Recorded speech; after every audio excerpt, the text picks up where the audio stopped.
En esta tarde, en esta noche hermosa, una vez más, Padre, que aquí nos has reunido, Padre amado, y queremos, Señor, recibir la dirección de tu Espíritu Santo. Siempre, Padre amado, enséñanos, intrúyenos para entender, Señor, las cosas que tú quieres que entendamos y que podamos discernir estos tiempos en que estamos viviendo, Padre. Oh Señor, a ti te damos toda la gloria y toda la honra, Señor. Apresura tu reino. Amén. Y amén. Como pueden ver, he titulado esto: si alguien me puede traer una botella de agua más adelante. Perdón, aquí hay una. ¿De quién es? ¿Es de hoy? Si es de hoy la recibo. Si no, alguien me busca una botellita allá atrás en el cuartito y se lo agradezco en gran manera. Y le voy a pedir a Marixa, por favor, dame la Biblia que está dentro de ese bulto negro ahí, porque posiblemente tenga que también usarla. Gracias. ¿Ustedes trajeron sus Biblias? Amén. Gloria a Dios. Y trate de acomodársela de una manera que pueda leer lo que les voy a enseñar, aunque yo se lo voy a estar diciendo también. Bienvenidos todos a la Iglesia Triunfante. Y aquí el Espíritu Santo es quien nos dirige y nos enseña. Amén. Y Él es quien te sana en esta noche, quien te ayuda a resolver tus problemas y a tomar tus decisiones. En el nombre de Jesús. Amén. 7 precursores al comienzo del fin. Es un pronóstico para el 2012. Ustedes que han estado estudiando sobre el libro de Apocalipsis y sobre el libro de Daniel, se van a dar cuenta de algunas cosas, y los demás pues van a tener la oportunidad de captarlo quizás por primera vez. Y esto es lo que yo he sentido: unos 7 precursores al comienzo del fin. 7 cosas que creo yo debemos de estar pendientes ahora en el 2012 en cuestión a lo que está pasando en las naciones de la tierra y en el mundo entero, que nos van a ayudar a entender si es posible que el 2012 sea un año de comienzo, pero un comienzo del fin. Entonces también le puse al fondo pronóstico para el 2012. Entonces arriba usted va a leer que dice: si no es para este tiempo, ¿cuándo? ¿Cuándo van a comenzar estas cosas? ¿O es que ya están a punto de comenzar? ¿O es que el Señor ya está preparándose porque el Señor ya viene? Están las señales de la tierra, las señales de los tiempos, las señales de las cosas que están pasando alrededor del mundo. Nos están hablando fuertemente hoy en día. Le está hablando a la humanidad, le está hablando a la sociedad, y el Espíritu Santo de seguro sabemos que le está hablando a la iglesia. Así que nosotros debemos de escuchar lo que el Espíritu Santo le está hablando a la iglesia, para que podamos dar una palabra clara y concisa allá afuera, para que no haya confusión en cuanto a las cosas que están ocurriendo o están a punto de ocurrir. Así que quiero introducirles histórica y bíblicamente hablando lo que he denominado como el Código de Daniel. Esto es algo nuevo para todos porque no les había hablado de esto. Es algo que mientras estaba estudiando, estaba meditando en esta palabra, sentí catalogar esto que les voy a hablar en cuanto a cierto versículo en la escritura, en el libro de Daniel, como el Código de Daniel. Y según los escritos proféticos de este libro, parece indicar que en los capítulos 7 y 8 del profeta Daniel, y ya les dije que el capítulo 7 está escrito en arameo. Esto es significativo porque se escribe en arameo, se escribe en hebreo, y luego la Biblia completa se traduce al griego. Así que en el capítulo 7 y 8, el autor regresa a acontecimientos ocurridos en Babilonia, ya que el capítulo 6 completo relata la sentencia de Darío. ¿Recuerdan la historia de cuando Daniel fue echado a los leones? Eso ocurrió bajo el gobierno de los medos, de Darío, el rey medo. Recuerdan que en la profecía se habla de 2 cuernos, ¿no? Un cuerno viene a ser los medos y otro cuerno venía a ser el reinado de Ciro en Persia. En esta situación, en esta ocasión aquí, parece ser que entonces el profeta se sale de donde está y regresa al capítulo 6 o al tiempo donde él estaba bajo el gobierno de los medos.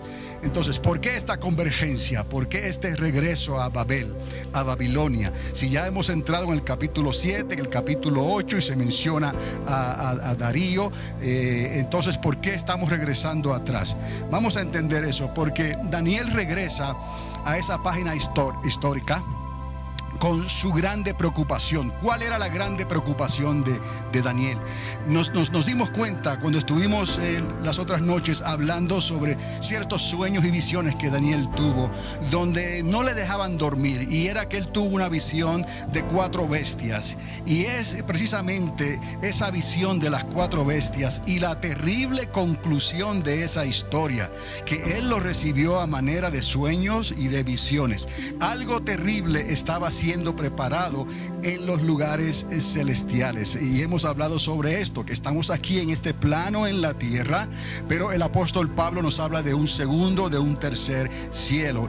La palabra nos habla de un paraíso, nos habla de una dimensión de tiempo y espacio que está fuera de nuestro alcance, dentro del universo, pero fuera de nuestro alcance, y Dios está por encima del universo.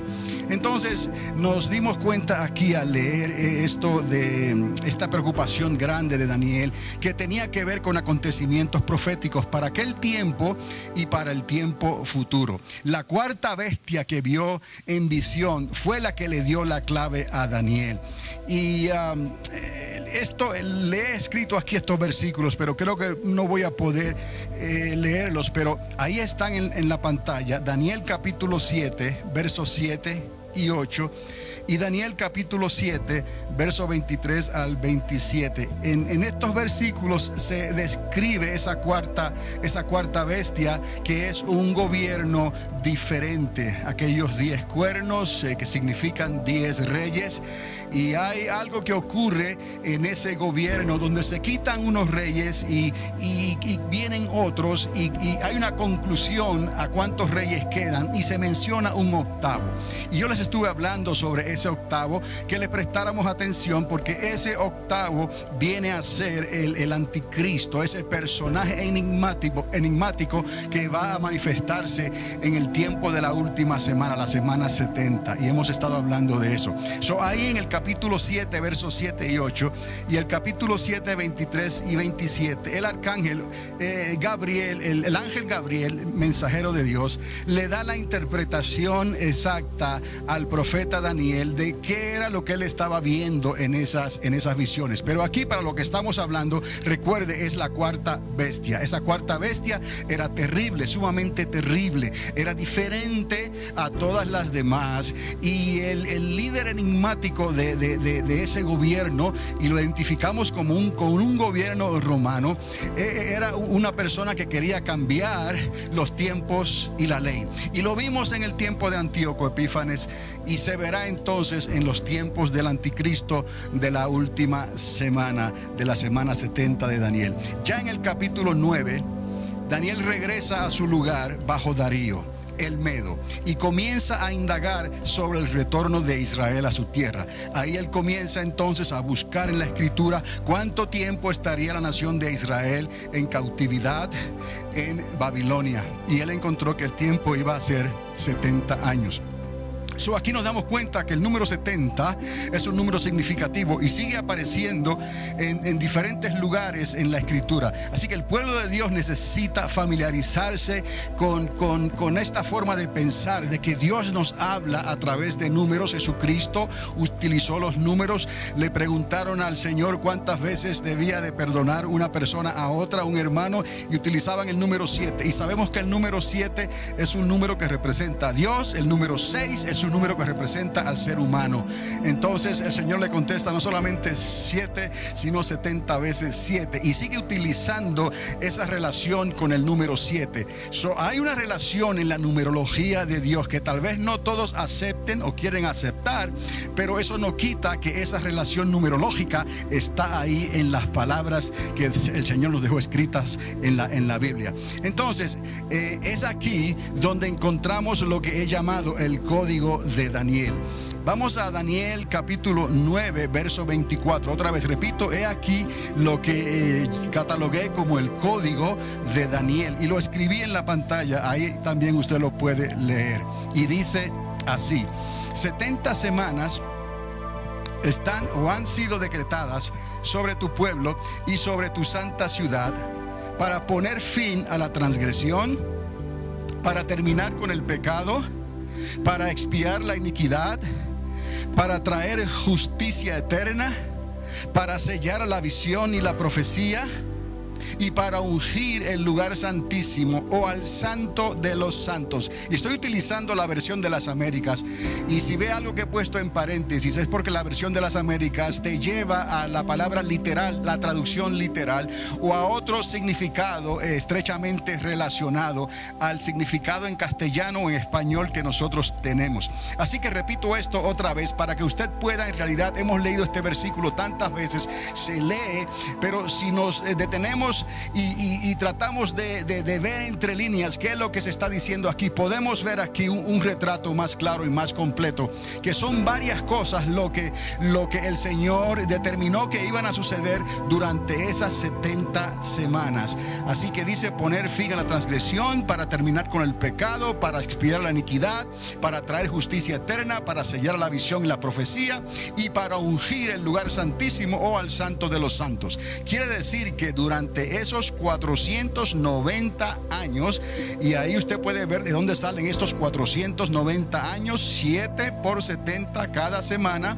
Se nos explicó que esas semanas significan 7 años cada una. 7 por 70 nos da 490. Durante ese tiempo de 490 años, esto era lo que debía de acontecer.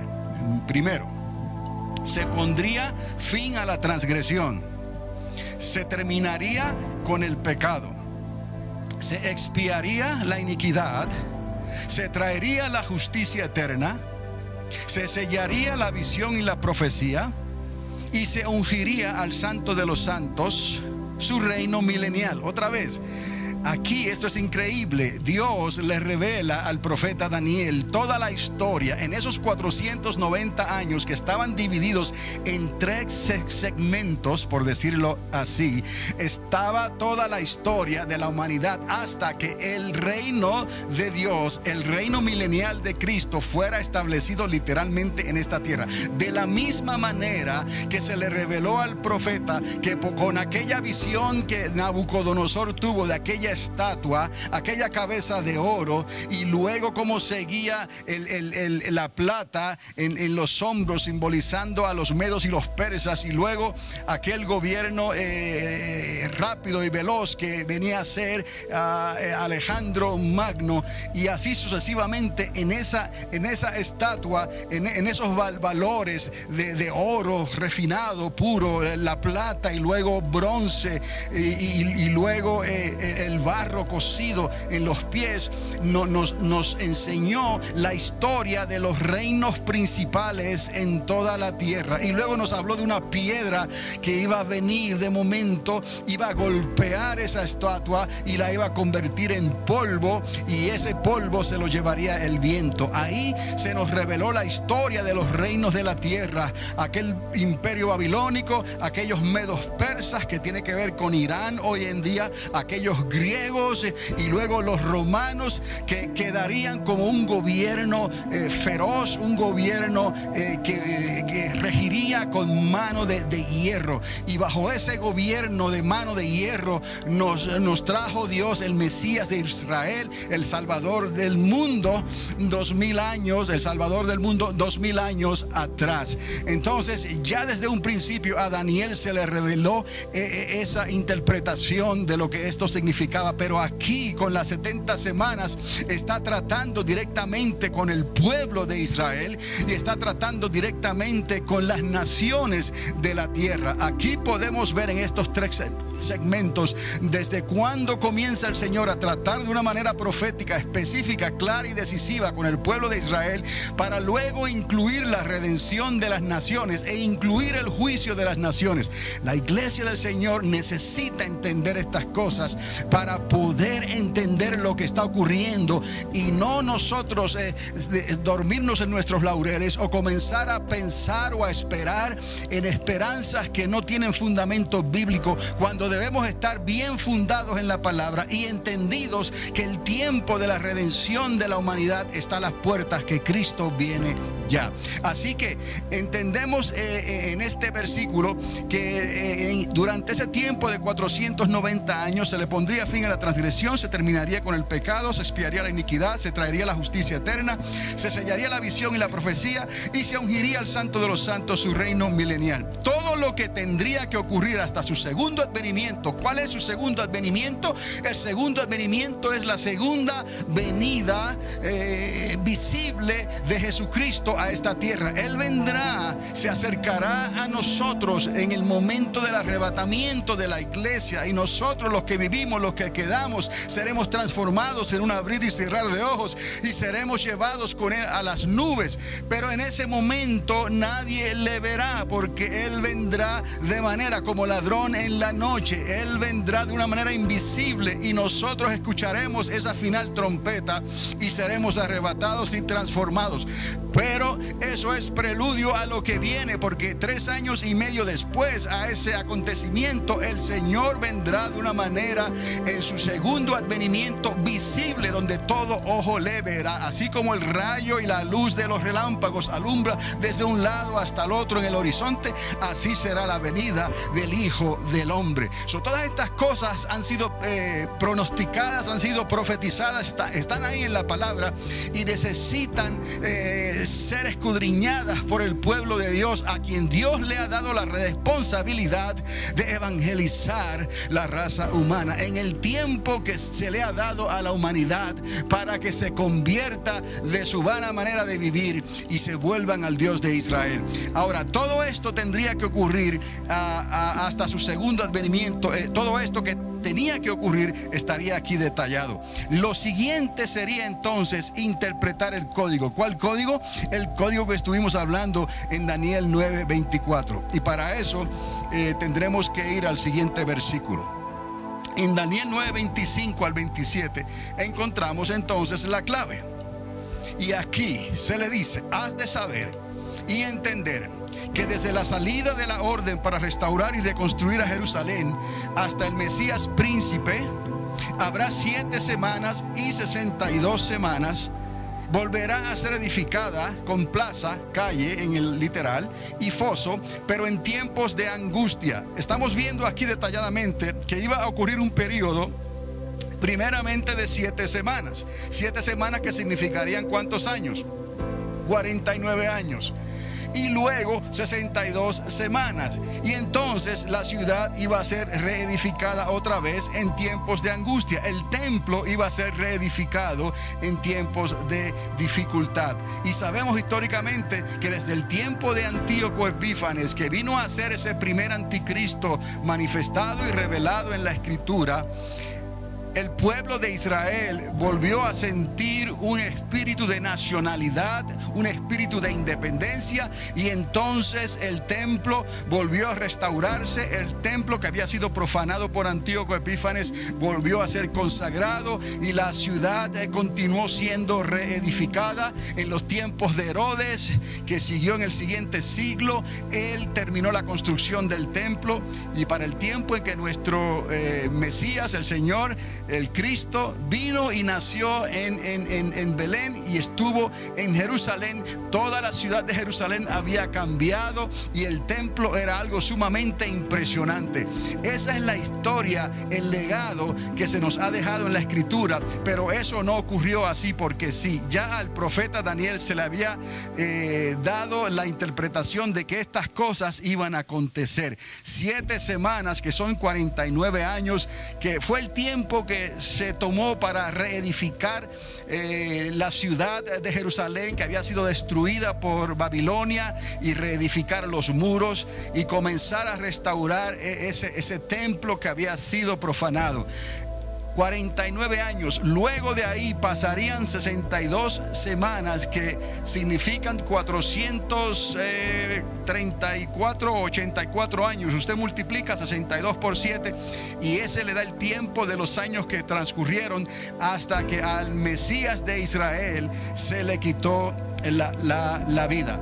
Aquí está la interpretación y está la revelación en este versículo. Desde el tiempo de Antíoco hasta el tiempo de Herodes fue un tiempo de angustia. Después de las 62 semanas el Mesías sería muerto, y note usted, no tendrá nada. Ese detalle nos debe de hablar a nosotros también. ¿Por qué el Mesías vino? ¿Por qué Cristo vino y no tuvo nada? Fue cortado en lo más fuerte, en lo mejor de su juventud fue cortado, y su generación, ¿quién la contará? La palabra nos declara aquí que no tuvo nada, porque el tener algo, Él se lo delegó a la iglesia. Nosotros necesitamos entender que cuando vayamos y nos presentemos delante del Señor, tendremos que presentarnos con lo que hemos hecho, con lo que hemos obrado, con lo que hemos trabajado mientras estuvimos aquí en la tierra, el tiempo que Dios nos dio, porque Él no tuvo nada, Él no tuvo tiempo para tener nada. Él simplemente vino, obedeció, y Él abrió el camino para que el ser humano pudiera ser restaurado y pudiera ser salvado. Entonces ese legado de tener algo se lo dejó a la iglesia, nos lo dejó a nosotros, para que cuando Él venga en su segunda venida tengamos algo delante de Él que podamos presentarlo. Así que es curioso, y por eso lo puse de otro color ahí, pero ciertamente está hablando del Mesías, y se nos dice que Él no tendrá nada. Y el pueblo o gobierno, y ahí dice Roma, del príncipe que ha de venir, que viene a ser esa cuarta bestia que le estuvimos hablando, destruirá la ciudad, Jerusalén, y el santuario, el templo. Otra vez rápido, para que capte lo que estoy tratando de decirles en este versículo. Desde la salida de la orden para restaurar y reconstruir a Jerusalén hasta el Mesías príncipe, habrá 7 semanas y 62 semanas. Este es el periodo desde la destrucción del primer templo hasta que Cristo es crucificado. La ciudad volvería a ser edificada, y en tiempos de angustia. Eso lo vimos en el tiempo de Antíoco a Herodes. Después de las 62 semanas el Mesías sería muerto, no tendrá nada, y el pueblo o gobierno, que en ese tiempo, cuando Cristo fue ejecutado, fue el tiempo del gobierno romano. El príncipe que había de venir, esa cuarta bestia que está simbolizada como Roma, destruiría la ciudad de Jerusalén